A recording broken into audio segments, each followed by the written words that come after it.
Good morning મિત્રો. આપણે આઇસોપ્રીની યુનિટની અંદર જે વિશ્લેષણ પદ્ધતિઓ છે, જે ટર્પીનોઇડ સંયોજનોનું આપણે બંધારણ નક્કી કરવાની જે રીતો જોઈએ છે, એમાંથી આપણે પહેલી જે રીત છે વિશ્લેષણ પદ્ધતિ, એની અંદર આપણે ચર્ચા કરીએ છીએ. તો વિશ્લેષણ પદ્ધતિની અંદર આપણે એક અણુસૂત્ર, કોઈ પણ ટર્પીનોઇડ છે તો એનું અણુસૂત્ર કેવી રીતે નક્કી કરવું, એ ટર્પીનોઇડની અંદર દ્વિબંધ છે એટલે કે અસંતૃપ્તતા કેવી રીતે નક્કી કરવી, એ પદ્ધતિ આપણે જોયેલી છે. એના પછી આપણે આજે ત્રીજી પદ્ધતિ જોવાની છે કે ઓક્સિજન પરમાણુની પ્રકૃતિ, એટલે કે કોઈ પણ ટર્પીનોઇડ સંયોજન છે તો એ ટર્પીનોઇડ સંયોજનની અંદર ઓક્સિજન પરમાણુ કયા સમૂહ તરીકે રહેલો છે, આલ્કોહોલિક સમૂહ તરીકે રહેલો છે કે કયા સમૂહ તરીકે રહેલો છે, એની અહીંયા આપણે આજે ચર્ચા કરવાની છે.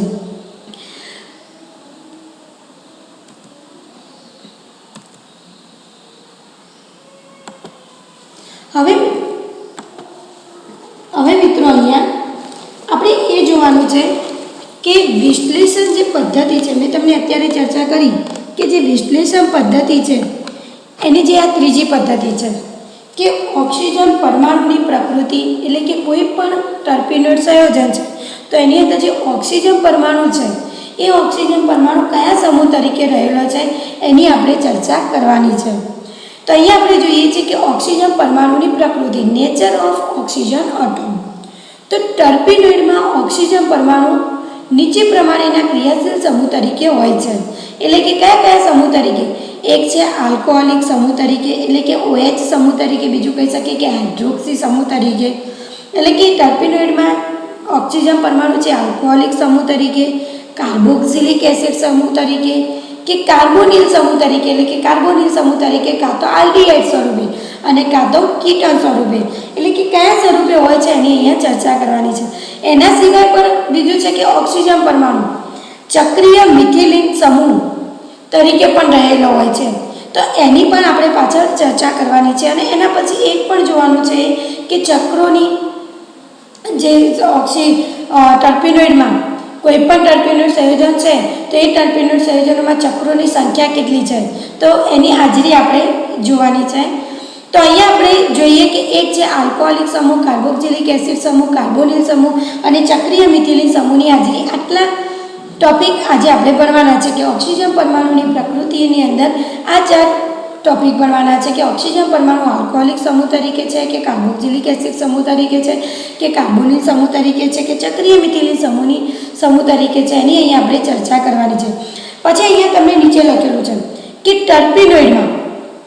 ટર્પીનોઇડમાં ઓક્સિજન પરમાણુ બોન્ડ OCH3 CONH2 કે NO2 સમૂહ સ્વરૂપે જોવા મળતો નથી. ટર્પીનોઇડમાં ઓક્સિજન પરમાણુ બોન્ડ OCH3 CONH2 કે NO2 સમૂહ સ્વરૂપે જોવા મળતો નથી. માત્ર કયા કયા સમૂહ તરીકે જોવા મળે છે, કાં તો આલ્કોહોલિક સમૂહ તરીકે, કાં તો કાર્બોક્સિલિક એસિડ સમૂહ તરીકે રહેલો હોય, કાં તો કાર્બોનિલ સમૂહ તરીકે, એમાં આલ્ડીહાઇડ્સ તરીકે હોય, કાં તો કીટોન તરીકે હોય, કાં તો ચક્રીય મિથિલિન સમૂહ તરીકે હોઈ શકે છે. તો આપણે અહીંયા એની ચર્ચા કરવાની છે. તો અહીંયા જોઈએ છે કે ટર્પીનોઇડમાં ઓક્સિજન ધરાવતો જે સમૂહ છે એની હાજરી અને સંખ્યા નીચેની પદ્ધતિથી આપણે જોવાની છે. તો હવે એની અંદર આપણે પહેલો સમૂહ જોઈએ કે આલ્કોહોલિક સમૂહ. તો કોઈ પણ ટર્પીનોઇડ સંયોજન છે એની અંદર આલ્કોહોલિક સમૂહ રહેલો છે કે નથી રહેલો, એટલે કે હાઇડ્રોક્સી સમૂહ રહેલો છે કે નથી રહેલો, એ નક્કી કરવું હોય તો કઈ કઈ પ્રક્રિયાની મદદથી કરી શકીએ છીએ એની આપણે ચર્ચા કરવાની છે. તો કોઈ પણ ટર્પીનોઇડ સંયોજનોમાં આલ્કોહોલિક સમૂહ, એક તો એસિટિલેશન પ્રક્રિયા, એક તો કઈ પ્રક્રિયા છે, એસિટિલેશન પ્રક્રિયા, અને બીજી પ્રક્રિયા છે ફિનાઇલ આઇસોસાયનેટ સાથેની પ્રક્રિયા. તો ટર્પીનોઇડ સંયોજનોમાં આલ્કોહોલિક સમૂહ એસિટિલેશન પ્રક્રિયા અને ફિનાઇલ આઇસોસાયનેટની પ્રક્રિયાથી નક્કી કરી શકાય છે. તો એની અંદર આપણે જોઈએ કે જે ટર્પીનોઇડ સંયોજન છે એની અંદર આલ્કોહોલિક સમૂહ હાઇડ્રોક્સી સમૂહ તરીકે પણ હોય છે, એટલે કે કોઈ પણ આલ્કોહોલિક સમૂહ ધરાવતું ટર્પીનોઇડ સંયોજન છે એની એસિટિક એનહાઇડ્રેટ એસિટિલેશન પ્રક્રિયા, એટલે કે એસિટિક એનહાઇડ્રેટ સાથે કે એવી એવું ટર્પેનોઇડ સંયોજન કે જે આલ્કોહોલિક સમૂહ ધરાવે છે, કારણ કે આપણે આલ્કોહોલિક સમૂહ હાજર છે કે નથી એની નક્કી કરવું છે, તો એના માટે બે પ્રક્રિયાઓ, એક તો એસિટિલેશન અને બીજી છે ફિનાઇલ આઇસોસાયનેટ સાથેની પ્રક્રિયા. તો એમાં આપણે પહેલી પ્રક્રિયા જોઈએ કે એસિટિલેશન પ્રક્રિયા. તો એવું ટર્પેનોઇડ સંયોજન કે જે આલ્કોહોલિક સમૂહ ધરાવે છે એવા ટર્પેનોઇડ સંયોજનોની એસિટિક એનહાઇડ્રાઇડ સાથે એટલે કે CH3CO2O સાથે પ્રક્રિયા જ્યારે કરવામાં આવે છે ત્યારે તે સ્ફટિકમય એસિટેટ વ્યુત્પન્ન આપે છે. કયું આપે છે? એસિટેટ વ્યુત્પન્ન આપે છે. અને કેટલા એસિટિક એનહાઇડ્રાઇડ વપરાયેલા છે એના આધારે આલ્કોહોલિક સમૂહની હાજરી નક્કી કરી શકીએ છીએ. એક એસિટિક એનહાઇડ્રાઇડનો સમૂહ છે કે 2 છે કે 3 છે એ કેવી રીતે નક્કી કરી શકાય છે કે આપણે ટર્પેનોઇડ સંયોજન છે એની આધારે આપણે નક્કી કરી શકીએ છીએ કે OH સમૂહની હાજરી નક્કી કરવી છે તો કેટલા એસિટિક એનહાઇડ્રાઇડના સમૂહ વપરાય છે એના આધારે આપણે OH સમૂહની હાજરી નક્કી કરી શકીએ છીએ. તો એસિટિલેશન પ્રક્રિયામાં શું આવશે કે કોઈ પણ ટર્પેન એટલે કે એવા ટર્પેનોઇડ સંયોજન કે જે આલ્કોહોલિક સમૂહ ધરાવે છે એવા સંયોજનની એસિટિક એનહાઇડ્રાઇડ સાથે સ્ફટિકમય એટલે કે એસિટિક એનહાઇડ્રાઇડ સાથે જ્યારે પ્રક્રિયા કરવામાં આવે છે ત્યારે એસિટેટ વ્યુત્પન્ન આપે છે. અને એ વખતે આપણે નક્કી કરીએ છીએ કે કેટલા એસિટિક એનહાઇડ્રાઇડ વપરાય છે એના આધારે OH સમૂહોની સંખ્યા નક્કી કરી શકાય છે. તો અહીંયા તમને જો પ્રક્રિયા આપેલી છે એકદમ ઇઝી છે કે એવું ટર્પેનોઇડ સંયોજન છે કે જે આલ્કોહોલિક સમૂહ ધરાવે છે, એટલે કે આપણે અહીંયા આલ્કોહોલિક સમૂહ લખેલો છે OH R બોન્ડ OH, એ આલ્કોહોલિક સમૂહની એસિટિક એનહાઇડ્રાઇડ સાથે પ્રક્રિયા કરવામાં આવે છે કે અહીંયા લખેલું છે કે એસિટિક એનહાઇડ્રાઇડનો કે CH3CO2O એસિટિક એનહાઇડ્રાઇડ સાથે જ્યારે પ્રક્રિયા કરવામાં આવે છે ત્યારે તે કઈ નિપજ આપે છે એટલે કે એસિટિલેશનની પ્રક્રિયા થાય છે. એસિટિક એનહાઇડ્રાઇડ સાથે પ્રક્રિયા કરી માટે એસિટિલેશનની પ્રક્રિયા અને કઈ નિપજ આપે છે કે જો OH સમૂહ છે એમાંથી શું થશે? ઓક્સિજન છૂટો પડે છે. OH સમૂહમાંથી હાઇડ્રોજન છૂટો પડે છે અને એ ઓક્સિજન છે એની જોડે CH3CO જોડાય છે, એટલે કે CH3 છે આપણે જે અહીંયા કહીએ છીએ કે OH સમૂહ છે એમાંથી શું છે? હાઇડ્રોજન છૂટો પડે છે અને COCH3 સમૂહ જોડાય છે. અને જે આ COCH3 સમૂહ જોડાય કયું નિપજ આપે છે? તો એસિટેટ વ્યુત્પન્ન આપે છે. એટલે કે એસિટેટ વ્યુત્પન્ન એટલે કે R bond O bond COCH3 એટલે આને આપણે કયો સમૂહ કહીએ છીએ? CH3CO સમૂહને આપણે કયા સમૂહ તરીકે? મિથાઇલ કીટોન કાં તો એસિટાઇલ કીટોન એટલે કે એસિટાઇલ સમૂહ તરીકે આપણે ઓળખીએ છીએ. તો માટે એસિટિક એનહાઇડ્રાઇડની જ્યારે આલ્કોહોલ સાથે પ્રક્રિયા કરવામાં આવે ત્યારે R બોન્ડ O એટલે કે એમાંથી આલ્કોહોલિક સમૂહ જેમાંથી હાઇડ્રોજન છૂટો પડે છે અને એ ઓક્સિજન સાથે કયો COCH3 એટલે કે એસિટાઇલ સમૂહ અથવા તો એને આપણે બીજા કયા તરીકે ઓળખીએ છીએ કે મિથાઇલ કીટોન સમૂહ એની જોડે જોડાય છે અને કયું R bond O bond COCH3 નિપજ મળે છે, એટલે કે એને આપણે શું કહીએ છીએ? એસિટેટ વ્યુત્પન્ન તરીકે ઓળખીએ છીએ. અને બીજું શું છૂટું પડે છે? એસિટિક એસિડ CH3COOH એટલે કે CH3CO એક બીજો ઓક્સિજન અહીંયા એટલે કે CH3COO અને આમાંથી કયા આલ્કોહોલમાંથી H એ છૂટો પડે છે એટલે કે એસિટિક એસિડ છૂટું પડે છે. તો આલ્કોહોલિક સમૂહની આપણે હાજરી નક્કી કરવી છે તો એક પ્રક્રિયા છે એસિટિલેશન, બીજી છે ફિનાઇલ આઇસોસાયનેટ સાથેની. તો એસિટિલેશનની પ્રક્રિયાની મદદથી આલ્કોહોલિક સમૂહ કેવી રીતે નક્કી કરી શકાય છે? તો આલ્કોહોલિક સમૂહ ધરાવતા ટર્પેનોઇડની કોની જોડે? એસિટિક એનહાઇડ્રાઇડ સાથે જ્યારે એસિટિલેશન પ્રક્રિયા કરવામાં આવે છે ત્યારે શું થાય છે કે આલ્કોહોલમાંથી હાઇડ્રોજન છૂટો પડે છે અને જે ઓક્સિજન છે એની જોડે કયો? એસિટાઇલ સમૂહ જોડાય છે અને એસિટાઇલ સમૂહ જોડાય કઈ નિપજ આપે છે? એસિટેટ વ્યુત્પન્ન આપે છે. R બોન્ડ O બોન્ડ કયું? COCH3 એટલે કે એસિટાઇલ સમૂહ જોડાય છે અને શું બીજું શું છૂટું પડે છે? CH3COOH એટલે કે એસિટિક એસિડ છૂટો પડે છે. તમે આ વાંચીને જોઈને પણ મિત્રો તમે લખી શકો છો, એક વખત સમજ્યા હોય કે આલ્કોહોલિક સમૂહની જ્યારે એસિટિક એનહાઇડ્રાઇડ સાથે પ્રક્રિયા કરવામાં આવે છે ત્યારે એસિટેટ વ્યુત્પન્ન મળે છે. એટલે એ વખતે શું થાય છે કે હાઇડ્રોજન આલ્કોહોલિક સમૂહનો હાઇડ્રોજન છૂટો પડે છે અને ઓક્સિજન જોડે એસિટાઇલ સમૂહ જોડાય છે અને એસિટેટ વ્યુત્પન્ન મળે છે અને બીજું શું? એસિટિક એસિડ છૂટો પડે છે.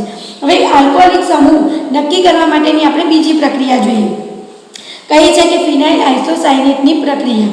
તો હવે ફિનાઇલ આઇસોસાયનેટની એટલે કે કોઈ પણ એવું ટર્પેનોઇડ સંયોજન છે આલ્કોહોલિક સમૂહ ધરાવતું કે એની ફિનાઇલ આઇસોસાયનેટ સાથે જ્યારે પ્રક્રિયા કરવામાં આવે છે ત્યારે તે નિપજ તરીકે શું આપે છે? યુરેથેન આપે છે. શું આપે છે? યુરેથેન આપે છે. અહીંયા તમને લખેલું છે કે પહેલામાં જોયું કે ટર્પીનોઇડ જે આલ્કોહોલ છે કે એવો આલ્કોહોલ કે એવો ટર્પીનોઇડ સંયોજન કે જે આલ્કોહોલ ધરાવે છે અને એની જ્યારે એસિટિલેશન પ્રક્રિયા કરવામાં આવે છે એટલે કે એસિટિક એનહાઇડ્રેટ સાથે જ્યારે પ્રક્રિયા કરવામાં આવે છે ત્યારે તે નિપજ તરીકે શું આપે છે? એસિટેટ ઉત્પન્ન આપે છે.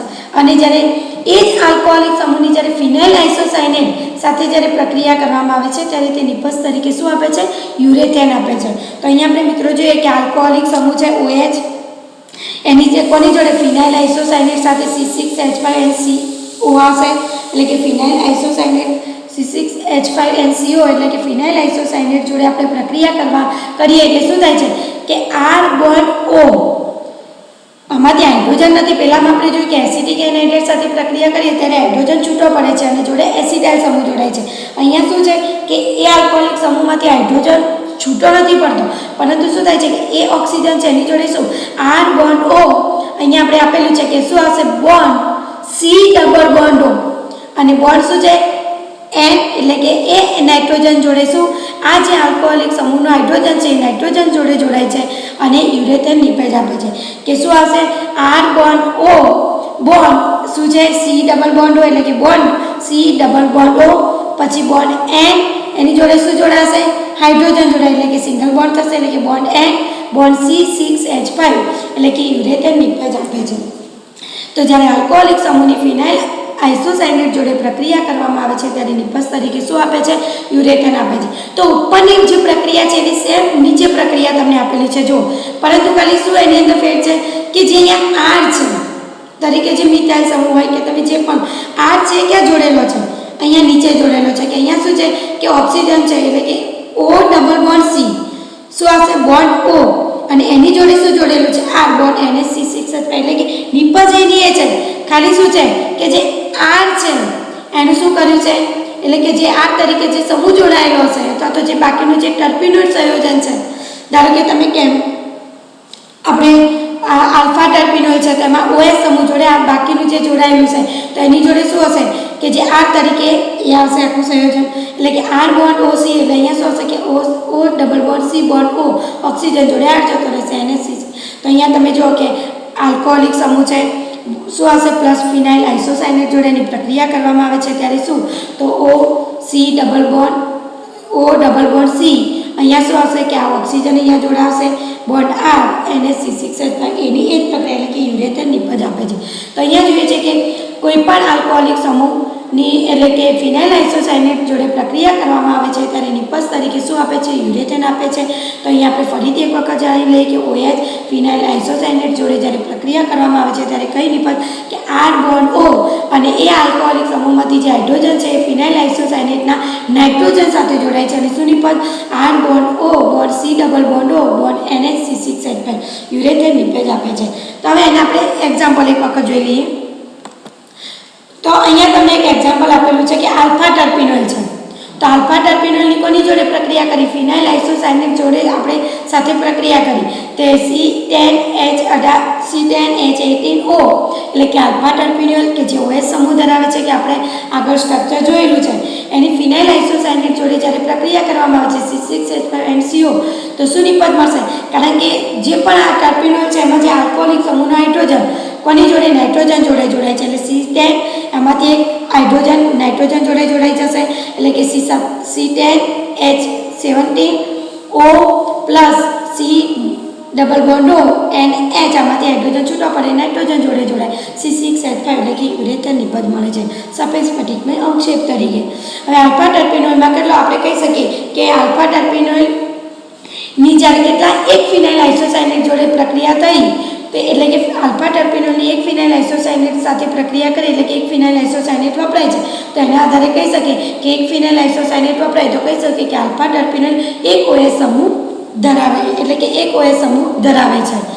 તો હવે આપણે અહીંયા જોયું કે આલ્ફા ટર્પીનોઇલનું એક એક્ઝામ્પલ જોયું એ જ પ્રમાણે એની કોની જોડે પ્રક્રિયા એસિટિલેશન પ્રક્રિયા કરવી છે. તો એસિટિક એનહાઇડ્રેટ સાથે પ્રક્રિયા કરીએ તો CH3COOH છૂટું પડશે અને જે C10H18O છે એમાંથી શું થશે? એક હાઇડ્રોજન છૂટું પડે છે એટલે કે C10H17O થશે અને શું COCH3 સમૂહ જોડાય છે અને બાકીનું CH3COOH છૂટું પડે છે. મિત્રો આના આધારે એક ક્વેશ્ચન છે કે આલ્ફા ટર્પીનોઇલની અહીંયા તમને આપેલું છે ફિનાઇલ આઇસોસાયનેટ સાથે પ્રક્રિયા કરી ત્યારે કઈ નિપજ મળે છે એનો જવાબ આપો. તો તમારે એક બીજો એનો આન્સર આ પ્રક્રિયા તમે જો સમજ્યા હોય તો આલ્ફા ટર્પિનોલની કોની જોડે એની એસિટિલેશન પ્રક્રિયા કરીએ ત્યારે કઈ નિપજ મળે છે એ સ્ટ્રક્ચર સાથે તમારે લખીને એનો આન્સર મોકલવાનો છે. તો અહીંયા આપણે એ જોઈએ કે આલ્કોહોલિક સમૂહની હાજરી નક્કી કરવા માટે બે પ્રક્રિયાઓ છે. એક તો એસિટિલેશન પ્રક્રિયા એટલે કે એસિટિક એનહાઇડ્રેટ સાથે પ્રક્રિયા કરીએ ત્યારે એસિટિક નિપજ મળે છે, અને બીજી પ્રક્રિયા છે ફિનાઇલ આઇસોસાયનેટ સાથે જ્યારે પ્રક્રિયા કરીએ છીએ ત્યારે કઈ યુરેથર નિપજ મળે છે. એની મદદથી કહી શકીએ કે કેટલા ફિનાઇલ આઇસોસાયનેટ કે કેટલા એસિટિક એનહાઇડ્રેટ વપરાય છે એના આધારે આલ્કોહોલિક સમૂહની હાજરી નક્કી કરી શકીએ છીએ. હવે આલ્કોહોલિક સમૂહ જે પ્રાથમિક, દ્વિતીયક કે તૃતીયક પ્રકારનો છે કેવી રીતે નક્કી કરવામાં આવે છે? તેની એસ્ટરીકરણ પ્રક્રિયાની મદદથી એટલે કે એનું એસ્ટરીકરણ કરવામાં આવે છે. તો આપણે જોઈએ છે કે કાર્બોક્સિલિક એસિડ છે તો એનું પણ આપણે એસ્ટરીકરણની પ્રક્રિયા કરી અને પ્રાથમિક, દ્વિતીયક અને તૃતીયક પ્રકાર નક્કી કરી શકીએ છીએ. એ જ પ્રકારે આલ્કોહોલિક સમૂહને પણ એસ્ટરીકરણ પ્રક્રિયા કરી પ્રાથમિક, દ્વિતીયક અને તૃતીયક પ્રકાર આલ્કોહોલિક નક્કી કરી શકીએ છીએ. તો અહીંયા તમને આપેલું છે કે આલ્કોહોલિક સમૂહની આપણે હાજરી નક્કી કરી કે હાજર છે કે નથી એ ફિનાઇલ આઇસોસાયનેટ અને એસિટિલેશન પ્રક્રિયાની મદદથી નક્કી કરી શકીએ. અને હાજર છે તો તેની નક્કી કર્યું તો હાજર છે તો એની પ્રકૃતિ નક્કી કરવામાં આવે છે. તે માટે આપણે કઈ એસ્ટરીકરણ પ્રક્રિયા કરવામાં આવે છે. તમે જો પ્રાથમિક આલ્કોહોલ છે તો એની એસ્ટરીકરણ કરીએ ત્યારે શું એસ્ટરીકરણ પ્રક્રિયા ઝડપી થાય છે, અને જ્યારે દ્વિતીયક અને તૃતીયક આલ્કોહોલ છે તો એની એસ્ટરીકરણ પ્રક્રિયા કેવી એસ્ટરીકરણ ધીમું થાય છે. તો આલ્કોહોલિક સમૂહની હાજરી નક્કી કરવા માટે જો એસ્ટરીકરણ પ્રક્રિયા ઝડપી થતી હોય તો પ્રાથમિક આલ્કોહોલ, જો ધીમી થતી હોય એના કરતાં ધીમી થતી હોય તો દ્વિતીયક, એના કરતાં પણ ધીમી થતી હોય તો તૃતીયક આલ્કોહોલ હોઈ શકે છે.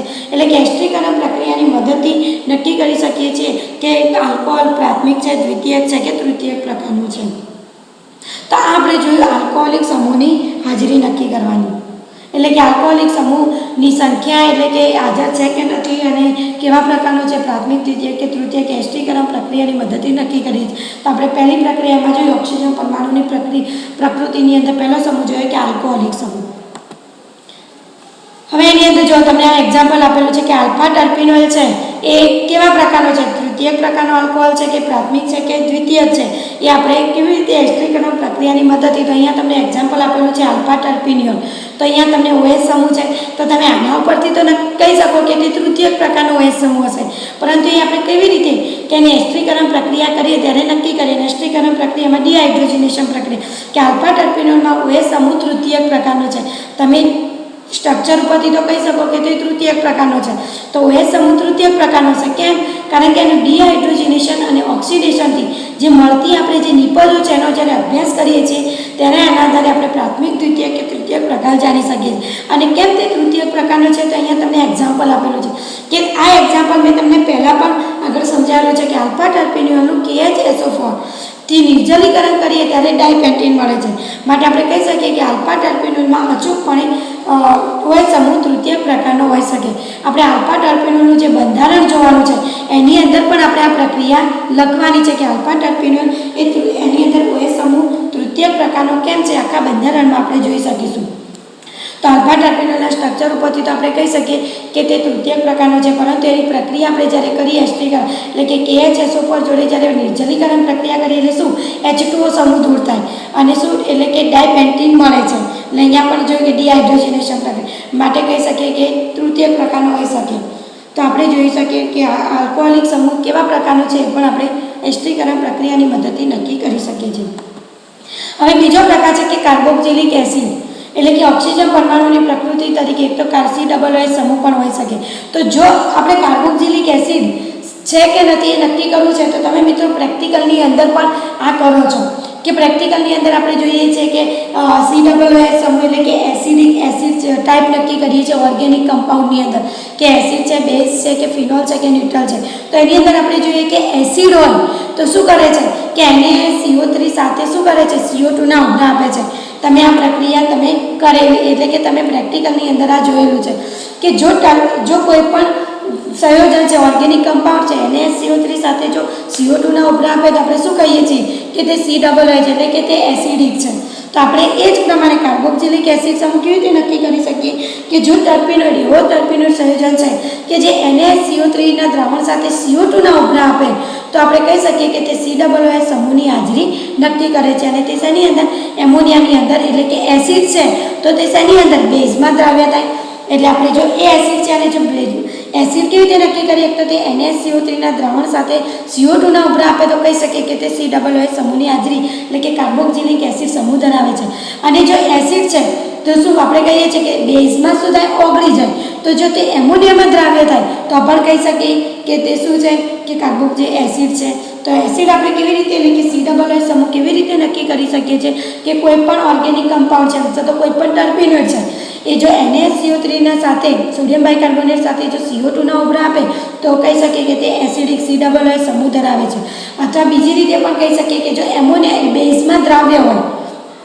તો પણ કહી શકીએ કે એટલે કે બેઝ તરીકે એમોનિયા લીધું છે તો જો બેઝમાં દ્રાવ્ય હોય તો પણ કહી શકીએ કે તે COO સમૂહ એટલે કે એસિડિક કાર્બોક્સિલિક એસિડ સમૂહ ધરાવે છે તો પહેલામાં આપણે OH સમૂહ નક્કી કરવા માટે એસિટિલેશન અને ફિનાઇલ આઇસોસાયનેટ સાથેની પ્રક્રિયાથી નક્કી કરીએ છીએ જ્યારે કાર્બોક્સિલિક એસિડ સમૂહ નક્કી કરવા માટે કહ્યું કે એક તો CO2 NaCO3 સાથે CO2 વાયુના ઉભરા આપે અને એક એમોનિયામાં એટલે કે બેઝમાં દ્રાવ્ય થતો હોય તો કહી શકીએ કે તે COO સમૂહ ધરાવે છે અહીંયા જોઈએ કે પ્રમાણિત આલ્કલીથી અનુમાપન મારફતે COO સમૂહની સંખ્યા જાણી શકાય છે આલ્કલીની મદદથી હવે COO સમૂહ પ્રાથમિક એટલે આગળ જોઈએ કે આલ્કોહોલિક સમૂહ પ્રાથમિક છે દ્વિતીયક છે કે તૃતીયક છે તો આપણે કહી શકીએ કે તે એસ્ટરીકરણ પ્રક્રિયાની મદદથી નક્કી કરીએ છીએ તો એ જ પ્રમાણે COO સમૂહ પ્રાથમિક દ્વિતીયક કે તૃતીયક છે એ પણ એસ્ટરીકરણ પ્રક્રિયાની મદદથી નક્કી કરી શકાય છે તો જો તૃતીયક COO એટલે કે તૃતીયક હશે તો COO સમૂહનું જો તૃતીયક પ્રકારનું હશે COO સમૂહ તો મુશ્કેલીથી એસ્ટરીકરણ થાય છે જ્યારે દ્વિતીયક હશે તો ધીમેથી અને પ્રાથમિક હશે તો ઝડપી જેમ આપણે આલ્કોહોલિક સમૂહમાં પણ જોયું કે પ્રાથમિક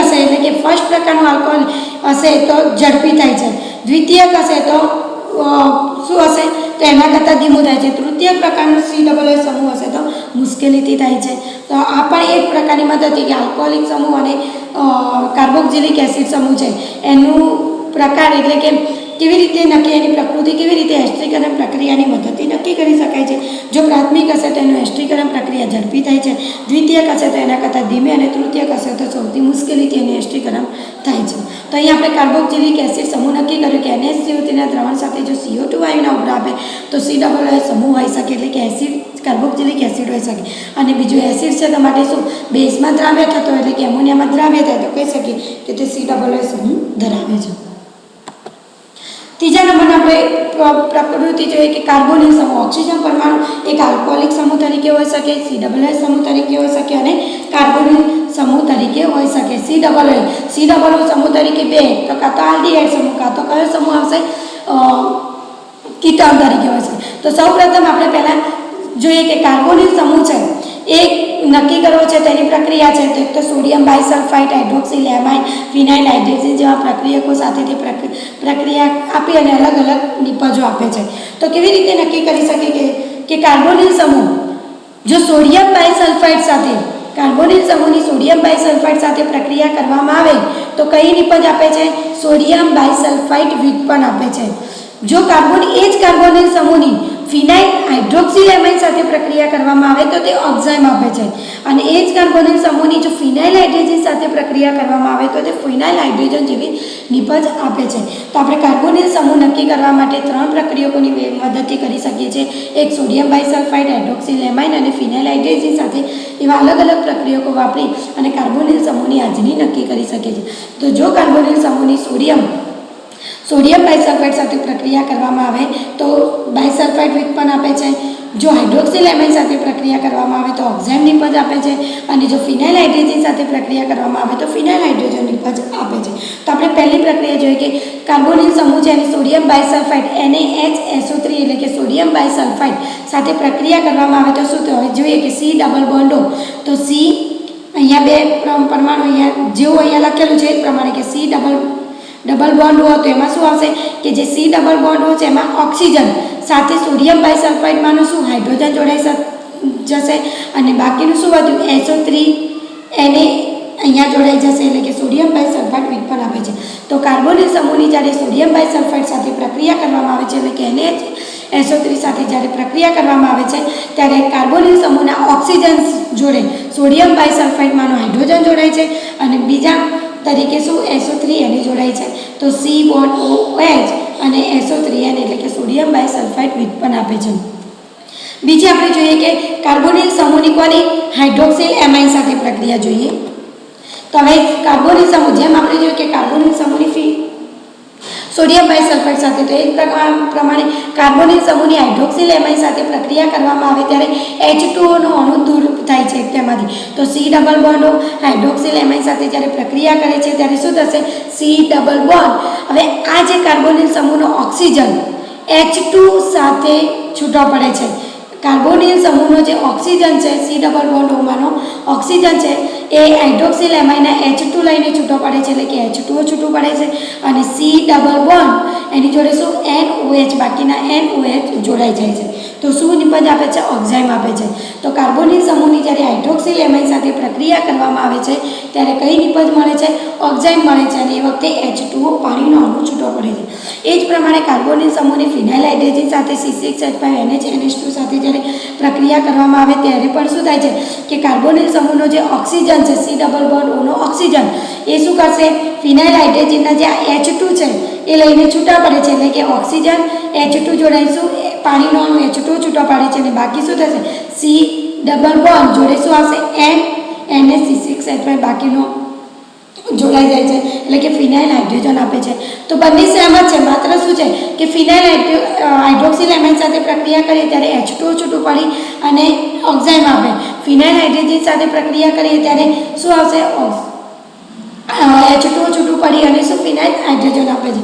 તો કાર્બોનિલ સમૂહ છે C ડબલ બોન્ડનો, તો હાઇડ્રોક્સિલ એમાઇન સાથે પ્રક્રિયા કરવામાં આવે ત્યારે કાર્બોનિલ સમૂહનો જે ઓક્સિજન છે H2 લઈને છૂટો પડે છે અને શું આપે છે? ઓક્ઝાઇમ આપે છે. એ જ પ્રમાણે જે કાર્બોનિલ સમૂહ છે એની જ્યારે ફિનાઇલ હાઇડ્રોજન સાથે પ્રક્રિયા કરવામાં આવે છે ત્યારે કાર્બોનિલ સમૂહનો ઓક્સિજન જે ઓક્સિજન છે એ ફિનાઇલ હાઇડ્રોજનના H2O લઈને છૂટા પડે એટલે કે H2O છૂટું પડે છે અને ફિનાઇલ હાઇડ્રોજન નિપજ આપે છે. તો હવે આપણે શું અહીંયા નક્કી કરીએ કે કાર્બોનિલ સમૂહની હાજરી નક્કી કરી. તો કાર્બોનિલ સમૂહની હાજરી કેવી રીતે નક્કી કરવામાં આવે છે?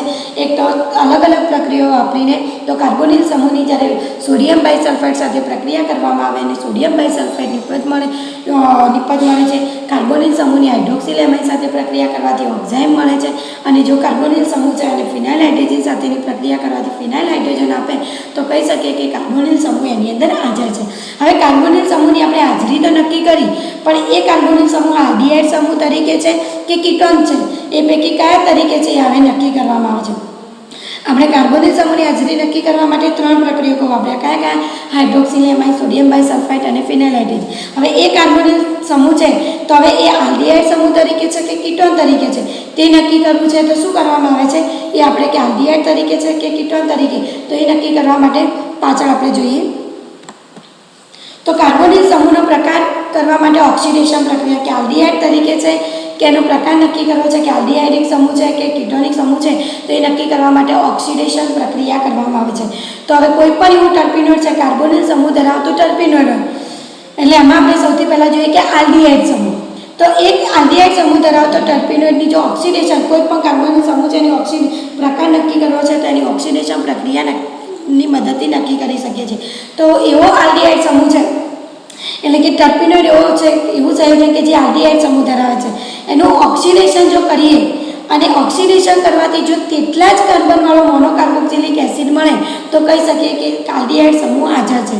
શું આલ્ડીહાઇડ સમૂહનું એટલે કે ઓક્સિડેશન કરીએ છીએ એટલે કે કાર્બોનિલ સમૂહ ધરાવતા ટર્પીનોઇડનું જો ઓક્સિડેશન કરવાથી તેટલા જ કાર્બનવાળો એટલે કે એ ટર્પીનોઇડ સંયોજનોમાં એક પણ કાર્બન પરમાણુમાં ઘટાડો ના થાય એટલે કે કાર્બન પરમાણુ છે એટલે કે તેટલા જ કાર્બનવાળો મોનોકાર્બોક્સિલિક એસિડ મળે તો આપણે કહી શકીએ કે તેમાં આલ્ડીહાઇડ સમૂહ છે. તો અહીં આપણે લખ્યું કે R-CH એટલે કે આલ્ડીહાઇડ સમૂહ છે એનું ઓક્સિડેશન કર્યું તો ઓક્સિડેશન કરે એટલે શું? ઓક્સિજન ઉમેરે તો RC ડબલ તો અહીંયા જોઈએ કે આમાં કેટલા કાર્બન છે? 1 કાર્બન છે. અહીંયા કેટલા કાર્બન છે? 1 કાર્બન છે. તો કાર્બન પરમાણુમાં કોઈ જ ઘટાડો નથી થયો તો આપણે કહી શકીએ કે તે આલ્ડીહાઇડ સમૂહ ધરાવે છે. એટલે કે તેટલા જ કાર્બનવાળો જેટલા કાર્બન પ્રક્રિયકમાં હતા એટલા જ કાર્બન નિપજમાં હોય તો આપણે કહી શકીએ કે એટલે કે કહી શકીએ કે આલ્ડીહાઇડ સમૂહ ધરાવે છે. તેવું આપણે જોઈએ કે COCH સમૂહ ધરાવતું કયો છે? સિટાલ છે. તો સિટાલ CHO સમૂહ ધરાવે છે એટલે કે એમાં એક પણ કાર્બન પરમાણુમાં ઘટાડો થતો નથી એટલે કે સિટાલ એ CHO સમૂહની કસોટીઓ આપે છે. એટલે કે જે આલ્ડીહાઇડ સમૂહ છે એની કસોટી આપશે. તો આલ્ડીહાઇડ સમૂહ કેવી રીતે નક્કી કરી શકીએ કે આલ્ડીહાઇડ સમૂહ ધરાવતા ટર્પેનોનું જો ઓક્સિડેશન કરવાથી કાર્બન પરમાણુમાં ઘટાડો ના થતો એક પણ કાર્બન એટલે કે તેટલા જ કાર્બનવાળું મોનોકાર્બોક્સિલિક એસિડ મળે તો કહી શકીએ કે કાર્બોક્સિલિક આલ્ડીહાઇડ સમૂહ તે ધરાવે છે. તો CHO સમૂહ એનું ઓક્સિડેશન કરી ત્યારે કેટલો આમ COO સમૂહ મળે છે તેમાં એક પણ કાર્બન પરમાણુમાં ઘટાડો નથી કરતો હોય તો કહી શકીએ કે મોનોકાર્બોક્સિલિક એસિડ ધરાવે છે.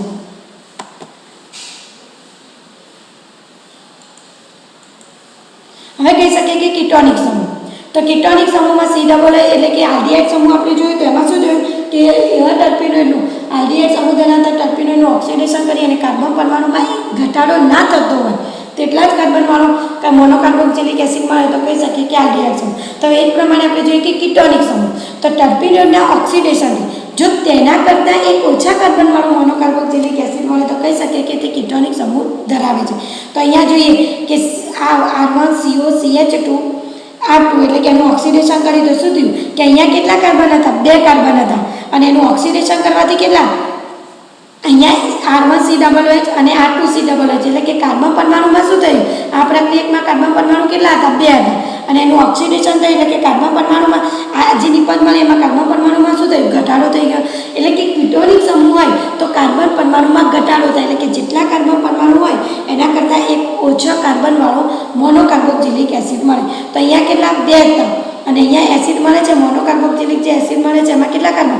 એક જ છે. એટલે કે કાર્બન પરમાણુમાં એક ધારો કે જેટલા કાર્બન છે એમાં એક ઘટાડો થવો જોઈએ તો કહી શકીએ કે તે કીટોનિક સમૂહ. અને આલ્ડીહાઇડ સમૂહમાં શું હશે કે કાર્બન જે ઓક્સિડેશન કરવાથી જે મોનોકાર્બોક્સિલિક એસિડ મળે છે એ મોનોકાર્બોક્સિલિક એસિડ તેટલા જ કાર્બન પરમાણુવાળો મળવો જોઈએ એટલે કે કાર્બન પરમાણુમાં કોઈ જાતનો ઘટાડો થવો ના જોઈએ. અને જો કીટોનિક સમૂહ હશે તો કાર્બન પરમાણુમાં ઘટાડો થશે એટલે કે તેના કરતાં એક ઓછા કાર્બનવાળો મોનોકાર્બોક્સિલિક એસિડ મળે તો કહી શકીએ કે તે કીટોનિક સમૂહ છે. તો આપણે આ જોયું ગયું કે કાર્બોનિલ સમૂહ નક્કી કરવા માટે 3 પ્રક્રિયકો વપરાય છે. સોડિયમ બાયસલ્ફાઇડ, ફિનાઇલ કયા એક તો સોડિયમ બાયસલ્ફાઇડ, ફિનાઇલ હાઇડ્રેજિન અને ફિનાઇલ આઇસોસાયનેટ. તો આ 3 રીતે આપણે પ્રક્રિયા ફિનાઇલ હાઇડ્રોક્સિલ એમાઇડ અને સોડિયમ બાયસલ્ફાઇડ સાથે આપણે પ્રક્રિયા કરી અને અલગ અલગ પ્રકારની નિપજોને આધારે કહી શકીએ કે તે કાર્બોનિલ સમૂહ ધરાવે છે. એ જ પ્રમાણે હવે કાર્બોનિલ સમૂહ છે તો તે આલ્ડીહાઇડ સમૂહ તરીકે છે કે કીટોનિક એ પણ જોયું કે જો તેટલા જ કાર્બનવાળો ઓક્સિડેશન કરવાથી તેટલા જ કાર્બનવાળો મોનોકાર્બોક્સિલિક એસિડ મળે તો કહી શકીએ કે તે આલ્ડીહાઇડ સમૂહ ધરાવે છે. અને જો તેના કરતાં એક ઓછા કાર્બનવાળો મોનોકાર્બોક્સિલિક એસિડ મળે તો કહી શકીએ કે તે કીટોનિક સમૂહ ધરાવે છે. હવે એના પછી જોઈએ કે છેલ્લું કે ચક્રીય મિથિલિન સમૂહની હાજરી. તો કોઈ પણ આપણે જોઈએ કે ચક્રીય મિથિલિન સમૂહ એટલે કે CO સાથે એટલે કે કાર્બોનિલ સમૂહ સાથે જો CH2 સમૂહ જોડાયેલો હોય તો આપણે કહી શકીએ કે તે ચક્રીય મિથિલિન સમૂહ કહેવામાં આવે છે. CO સાથે કાર્બોનિલ સમૂહ સાથે CH2 સમૂહ જોડાયેલો હોય તો તેને ચક્રીય મિથિલિન સમૂહ કહેવામાં આવે છે. હવે આવા સમૂહ કે કોની જોડે પ્રક્રિયા એટલે કે ચક્રીય મિથિલિન સમૂહની હાજરી નક્કી કરવી છે તો અહીંયા આપણે જોઈએ કે નાઇટ્રસ એસિડ સાથે તે ઓક્ઝાઇમ આપે છે. આલ્કલીની હાજરીમાં બેન્ઝાલ્ડિહાઇડ સાથે તે બેન્ઝિલિડીન આપે છે. તો અહીંયા આપણે જોઈએ કે C ડબલ બોન્ડો CH2 એટલે કે ચક્રીય મિથિલિન સમૂહ છે એની નાઇટ્રસ એસિડ સાથે જો પ્રક્રિયા કરવામાં આવે એટલે કે HNO2 સાથે પ્રક્રિયા કરવામાં આવે અને ઓક્ઝાઇમ આપે એટલે કે નાઇટ્રસ એસિડ સાથે પ્રક્રિયા કરવાથી ઓક્ઝાઇમ આપે તો આપણે કહી શકીએ કે તે ચક્રીય મિથિલિન સમૂહ ધરાવે છે. તો અહીંયા જોઈએ કે C ડબલ બોન્ડો ચક્રીય મિથિલિન સમૂહ C ડબલ બોન્ડો એટલે કે કાર્બોનિલ સમૂહ સાથે જો CH2 સમૂહ જોડાયેલો હોય તો કહી શકીએ છીએ ચક્રીય મિથિલિન. એની NO2 સાથે પ્રક્રિયા કરવામાં આવે એટલે શું થશે કે જે ચક્રીય મિથિલિન સમૂહ છે એમાં CH2 સમૂહમાંનો H2 શું ઓક્સિજન આમાંથી ઓક્સિજન લઈને છૂટો પડે છે. નાઇટ્રસ એસિડના ઓક્સિજન લઈને છૂટો પડે અને H2O અણુ છૂટો પડે છે એટલે કે C ડબલ બોન્ડ O અને જે કાર્બન છે એમાંથી H2 છૂટા પડશે અને ત્યાં શું જોડાશે? ડબલ બોન્ડ NOH જોડાય છે અને ઓક્ઝાઇમ નિપજ આપે છે. એ જ પ્રમાણે જો બેન્ઝાલ્ડિહાઇડ સાથે પ્રક્રિયા કરવામાં આવે C6H5CHO સાથે ચક્રીય મિથિલિન સમૂહની બેન્ઝાલ્ડિહાઇડ સાથે પ્રક્રિયા કરવામાં આવે તો પણ શું થશે કે જે ચક્રીય મિથિલિન સમૂહના જે 2 હાઇડ્રોજન છે એ આમાંના શું બેન્ઝાલ્ડિહાઇડના ઓક્સિજન સાથે ઓક્સિજન લઈને છૂટો પડે એટલે કે H2O અણુ આપે છે એટલે કે શું C ડબલ બોન્ડો C ડબલ બોન્ડ એટલે કે H2O ઓક્સિજન લઈને છૂટા પડે બેન્ઝાલ્ડિહાઇડના અને શું નિપજ આપે C ડબલ બોન્ડો C ડબલ બોન્ડ બાકીનું વધ્યું લખી દો કે CH ડબલ બોન્ડ CH6 એટલે કે બેન્ઝિલિડીન વ્યુત્પન્ન આપે છે. એટલે કે કહી શકીએ કે ચક્રીય મિથિલિન સમૂહની હાજરી, તો ચક્રીય મિથિલિન સમૂહ છે એટલે કે કાર્બોનિલ સમૂહ સાથે CH2 જેવો સમૂહ જોડાયેલો હોય તો કહી શકીએ કે ચક્રીય મિથિલિન સમૂહ કહેવામાં આવે છે. તો હવે ચક્રીય મિથિલિન સમૂહની હાજરી નક્કી કરવાની છે. તો જો નાઇટ્રસ એસિડ સાથે ચક્રીય મિથિલિન સમૂહ નાઇટ્રસ એસિડ સાથે ઓક્ઝાઇમ આપે તો કહી શકીએ કે ચક્રીય મિથિલિન સમૂહ ધરાવે છે. હવે બેન્ઝાલ્ડિહાઇડ સાથે જો બેન્ઝિલિડીન વ્યુત્પન્ન આપે તો કહી શકીએ કે તે ચક્રીય મિથિલિન સમૂહ.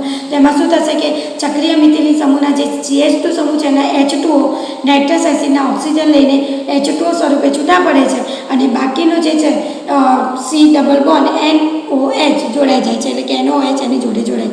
એ જ પ્રમાણે બેન્ઝાલ્ડિહાઇડમાંથી પણ ઓક્સિજન H2O લઈને છૂટા પડે છે અને શું CH6 એની જોડે જોડાઈ બેન્ઝિલિડીન વ્યુત્પન્ન આપે છે. હવે અહીંયા તમને કોઈ પણ એક એક્ઝામ્પલ અહીંયા આપેલા છે કે નાઇટ્રસ એસિડ સાથે, તો અહીંયા તમને કેમ્ફરનું એક્ઝામ્પલ આપેલું છે કે C10H16O એટલે કે અહીંયા તમને લખેલું છે કે જો C8H14 C8H14 અહીંયા લખેલું છે કે જો કેમ્ફર એ ચક્રીય મિથિલિન સમૂહ ધરાવે છે તો COCH2 સમૂહ અહીંયા તમને અલગથી લખેલું છે એટલે કે C8H14 COCH2. તો એની શું નાઇટ્રસ એસિડ સાથે પ્રક્રિયા કરશો ત્યારે આગળ જેમ લખ્યું એ જ પ્રમાણે એમાંથી શું નાઇટ્રસ એસિડ સાથે પ્રક્રિયા કરો તો ત્યારે કેમ્ફરના જે આ CH2 સમૂહ છે એના H2 નાઇટ્રસ એસિડના ઓક્સિજન સાથે શું H2O સ્વરૂપે છૂટા પડે છે અને બાકીની નિપજ તરીકે શું C8H14 CO એનું એ જ રહેશે અને જે કાર્બન છે એમાંથી H2O છૂટા પડશે ઓક્સિજન લઈને, તે વખતે બાકી શું વધ્યું નાઇટ્રસ એસિડનું NOH, તો ડબલ બોન્ડ NOH છૂટો પડે છે એટલે કે કઈ ઓક્ઝાઇમ નિપજ આપે. એ જ પ્રમાણે બેન્ઝાલ્ડિહાઇડ સાથે પ્રક્રિયા કરવામાં આવે ત્યારે કેમ્ફરની બેન્ઝાલ્ડિહાઇડ સાથે પ્રક્રિયા કરી એ વખતે પણ શું કે કેમ્ફર એ ચક્રીય મિથિલિન સમૂહ ધરાવે તો COCH2 છે એમાં H2O એ બેન્ઝાલ્ડિહાઇડમાંથી ઓક્સિજન લઈને છૂટા પડે, બાકીનું શું CH6 એ કાર્બન જોડે અહીંયા જોડાઈ જાય છે અને નિપજ આપે છે. તો અહીંયા તમને એક્ઝામ્પલ આપેલું છે.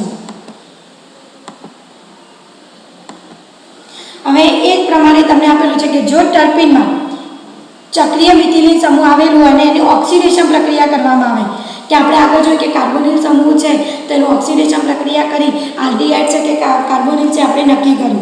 તો હવે એ જ પ્રમાણે જો ટર્પીનમાં ચક્રીય મિથિલિન સમૂહ છે એમાં CO સમૂહ છે તો એનું ઓક્સિડેશન કરવામાં આવે અને ઓક્સિડેશનથી કાર્બન પરમાણુમાં ઘટાડો થયા વગર જો ડિકાર્બોક્સિલિક એસિડ મળે તો કહી શકીએ કે ચક્રીય મિથિલિન સમૂહ છે. તો C ડબલ બોન્ડ CH2 ચક્રીય મિથિલિન સમૂહનું ઓક્સિડેશન કર્યું તો કયો COOH, આ COOનું ઓક્સિડેશન થઈ COOH, CH2 સમૂહનું ઓક્સિડેશન થઈ COOH એટલે કે ઓક્સિજન ઉમેરાય એટલે કે ડિકાર્બોક્સિલિક એસિડ મળે તો કહી શકીએ કે તે ચક્રીય મિથિલિન સમૂહ ધરાવે છે. તો એ જ પ્રમાણે આપણે ચક્રીય મિથિલિન સમૂહ કેમ્ફરમાં છે તો એનું એક્ઝામ્પલ જોઈએ કે કેમ્ફરનું ઓક્સિડેશન કર્યું ત્યારે શું થયું C8H14 અહીંયા CO સમૂહ છે તો એનું ઓક્સિડેશન થઈ COOH, CH2 સમૂહનું ઓક્સિડેશન થઈ COOH એટલે કે કયું કેમ્ફોરિક એસિડ મળે છે એટલે કે કાર્બન પરમાણુમાં ઘટાડો નથી થતો અને ડિકાર્બોક્સિલિક એસિડ આપે તો કહી શકીએ કે તે ચક્રીય મિથિલિન સમૂહ ધરાવે છે. તો કેમ્ફરનું એક્ઝામ્પલ અહીંયા જો તમને સ્ટ્રક્ચરમાં પણ બતાવેલું છે કે શું છે અહીંયા ડબલ બોન્ડો છે તો એનું શું થશે કે અહીંયા COOH અહીંયા COOH એટલે કે કેમ્ફોરિક એસિડ. તો અહીંયા તમને લખેલું છે કે જો ચક્રીય મિથિલિન સમૂહ ધરાવતા ટર્પેનોઇડનું ઓક્સિડેશન કરવામાં આવે તો કાર્બન પરમાણુમાં ઘટાડો થયા વગરનું એટલે કે એટલા કાર્બન પરમાણુમાં ડિકાર્બોક્સિલિક એસિડ મળે તો કહી શકીએ કે તે ચક્રીય મિથિલિન સમૂહ ધરાવે છે. તો મિત્રો આના પરથી તમારે એક્ઝામ્પલ દર્શાવવાનું છે, મોઢે લખજો કે કેમ્ફરની અંદર કે આપણે જે પ્રક્રિયા કે C10 કે કેટલા ઓક્સિજન જે કેમ્ફર છે તો C10H16O છે એનું ઓક્સિડેશન કરીએ અને જે તમને કેમ્ફોરિક એસિડ મળે છે એનું તમારે અણુસૂત્ર લખવાનું છે. તમને અહીંયા સ્ટ્રક્ચર આપેલા છે તો અહીંયા જોઈએ કે આપણે કેમ્ફર એ શું ધરાવે છે ચક્રીય મિથિલિન સમૂહ અને એનું ઓક્સિડેશન કરીએ ત્યારે શું મળે ડિકાર્બોક્સિલિક એસિડ એટલે કે કાર્બન પરમાણુમાં ઘટાડો નથી થતો અને એ જે કેમ્ફર C10H16O છે એનું ઓક્સિડેશન કરવાથી કઈ નિપજ મળે છે એટલે કે એનું અણુસૂત્ર તમારે લખીને બતાવવાનું છે. તમે આટલું સમજ્યા હશો તો તમે અણુસૂત્ર લખી શકશો. તો અહીંયા આપણે એ જોયું કે આપણે અહીંયા પણ જો તમને આપેલું જ છે કે કેમ્ફર છે એનું ઓક્સિડેશન કર્યું તો C10H16O કારણ કે એનું ઓક્સિડેશન તમે શોધી અને એના ઓક્સિજન પરમાણુ ગણી અને લખીને બતાવજો કે કેમ્ફોરિક એસિડ કેવી રીતે મળે તો આથી કહી શકીએ કે કેમ્ફરમાં ચક્રીય મિથિલિન સમૂહ છે. અહીંયા તમને બધી જ રીતે એક્ઝામ્પલ સમજાયેલું છે કે ચક્રીય મિથિલિન સમૂહ છે તેનું ઓક્સિડેશન કરીએ તો ઓક્સિજન પરમાણુમાં વધારો થાય છે, કાર્બન પરમાણુમાં કોઈ જ ઘટાડો નથી થતો અને દ્વિકાર્બોક્સિલિક એસિડ અહીંયા મળે છે, એટલે એના આધારે આપણે કહી શકીએ. અને છેલ્લું આપણે જોવાનું છે કે ટર્પીનમાં એસિટાઇલ સમૂહ એટલે કે મિથાઇલ કીટોન ઓક્સિજન તરીકે કયો એસિટાઇલ સમૂહ એટલે કે મિથાઇલ કીટોનની હાજરી એલોફોર્મ પ્રક્રિયાની મદદથી નક્કી કરી શકીએ છીએ.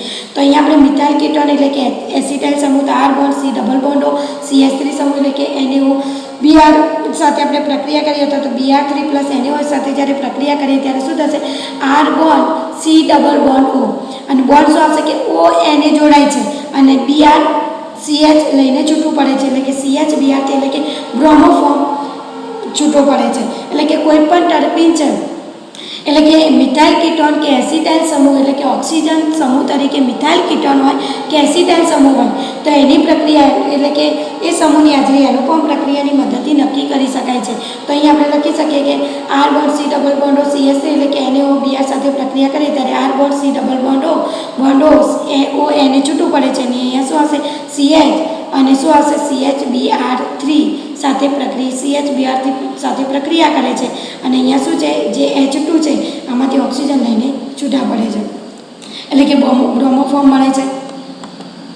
તો જો મિથાઇલ કીટોન સમૂહની ઓક્સિડેશન આપણે અહીંયા એલોફોર્મ પ્રક્રિયા જોઈએ. હવે એ જ મિથાઇલ કીટોન કારણ કે ઓક્સિજન છે તેને ઓક્સિડેશન પ્રક્રિયા કરી જો મિથાઇલ કીટોન સમૂહની ઓક્સિડેશન પ્રક્રિયા કરવાથી એક ઓછા કાર્બનવાળો એસિડ આપે છે તો મિથાઇલ કીટોન એટલે કે કયું છે એસિટાઇલ સમૂહ છે એટલે મિથાઇલ કીટોન છે. અહીંયા એસિટાઇલ સમૂહ તમને COCH3 આપેલો છે એની ઓક્સિડેશન પ્રક્રિયા કરી અને જો એક ઓછા કાર્બનવાળો એસિડ મળે તો કહી શકીએ કે તે એસિટાઇલ સમૂહ ધરાવે છે. તો અહીંયા CH3 છે તો એનું ઓક્સિડેશન કર્યું તો શું થશે CH2 તો એનું ઓક્સિડેશન થશે C ડબલ H. COCH3 છે એમાં CO સમૂહનું ઓક્સિડેશન થશે એટલે કે C ડબલ H થશે એટલે કે CH3 C ડબલ H તરીકે એટલે કે કાર્બોક્સિલિક એસિડ તરીકે અને એસિટિક એસિડ તરીકે છૂટું પડે છે. મિત્રો તમને આ બધી જ પ્રક્રિયાઓ એટલે કે ઓક્સિજન પરમાણુની પ્રકૃતિ કયા સમૂહ તરીકે હોઈ શકે છે તો એક છે આલ્કોહોલિક સમૂહ તરીકે એમાં તમને બે પ્રક્રિયાઓની મદદથી નક્કી કરીએ છીએ. બીજું છે કાર્બોક્સિલિક સમૂહ તરીકે. ત્રીજું આપણે જોયું કે ચક્રીય કાર્બોક્સિલિક એસિડ સમૂહ તરીકે. ત્રીજા નંબરમાં આપણે જોયું કે કાર્બોનિલ સમૂહ તરીકે. ચોથા નંબરમાં આપણે શું જોયું કે ચક્રીય મિથિલિન સમૂહ તરીકે એટલે અને પાંચમા નંબરમાં આપણે જોયું કે જે મિથાઇલ કીટોન તરીકે અથવા તો કયા તરીકે એસિટાઇલ સમૂહ તરીકે હોઈ શકે એટલે કે એસિટાઇલ સમૂહ તરીકે હોઈ શકે. એટલે કે હવે મિત્રો તમે ઓક્સિજન પરમાણુ 5 સમૂહ તરીકે હોઈ શકે છે. તો તમે આ વિડીયો ઉપરથી તમારે એક તો એ છેલ્લે તમને એક ક્વેશ્ચન આપું છું કે તમારે એક તો એ લખવાનું છે કે ઓક્સિજન પરમાણુની પ્રકૃતિ કયા સમૂહ તરીકે હોય છે. ખાલી સમૂહના નામ લખી દેવાના. તમને 5 પ્રક્રિયાઓ લખાય છે તો કયા સમૂહ તરીકે એની હાજરી હોઈ શકે છે ઓક્સિજન પરમાણુ તો તમારે એક એ લખવાનું છે. બીજું તમારે એ લખવાનું છે કે તમે આટલી 5 પ્રક્રિયાઓ જોઈ એમાંથી તમારી 2 કે 3 પ્રક્રિયાઓ એવી છે કે એની અંદર ઓક્સિડેશન પ્રક્રિયાઓ થાય છે.